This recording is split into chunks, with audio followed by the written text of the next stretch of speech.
Here we have the number of attendees at a charity 5K walk/run event grew according to the exponential model, C of T. So C must stand for the charity attendees, and then it says T is the number of years after 2010. So if we had to plug in 2015, we're definitely not going to plug in 2015 for T. We're going to think about how many years after 2010 that is. So we would just plug in T equals 5. So we want to be careful of that. When we look at these years, we're not plugging in the whole year. We're going to change it to be the number after 2010. So it says, what does the model give as the number of attendees in 2010? You might be able to tell what it is just by looking at the model. Say you can't. What year would 2010 be, just so we can plug it in? Well, 2010 is 0 years after 2010. So T would just be 0. You'd do C of 0, and that's going to be 130 times 1.044 raised to the 0 power. Well, what's any exponential raised to the 0 power going to be? Anything to the 0 equals 1. So we'd have 130 times 1. We're going to get 130.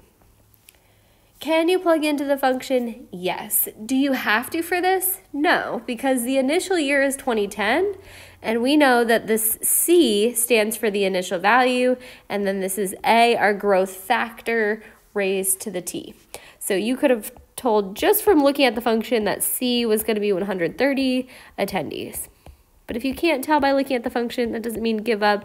That just means plug in that initial value 0 and see what C is going to be in the y equals C times a to the x. Next part says, what is the growth rate? Well, the growth factor is already given. The growth factor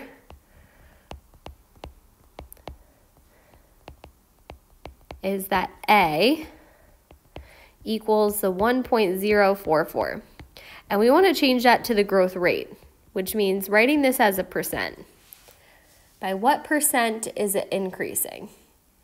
So we have gone the other way so far. We've been given a percent and gone to a rate. Now we're going to go from a rate to a percent. So we're going to work the other way. The first thing we're going to do is we're going to subtract 1, which is going to give us 0.044.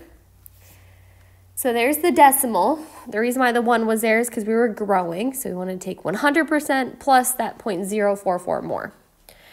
So we're going to subtract 1. And then to get this back to being a percent, we want to multiply by 100, which is going to give us 4.4% growth. So that 1.044 growth factor really just means a 4.4% growth rate.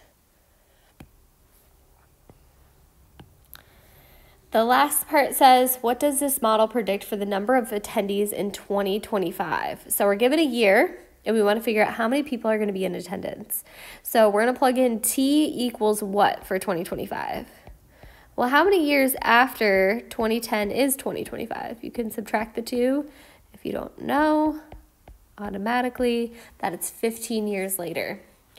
So I really just need to figure out what is C of 15, which is going to be 130, the initial amount of attendees, times the 1.044 growth factor raised to the 15. And this is exactly how I'm entering it into my calculator. I'm going to use the caret button to raise it to the 15th power. That caret is above the divide on your calculator. And so we plug it in, and we're going to round to the nearest whole number because we're talking about people. So I'm getting 247.9 something. So there's going to be about 248 attendees, which makes sense. They started out in 2010 with 130 attendees, and they had a 4.4% growth rate. So not a huge growth rate, but definitely enough to get them up to 248 attendees when they started out at 130 attendees 15 years before.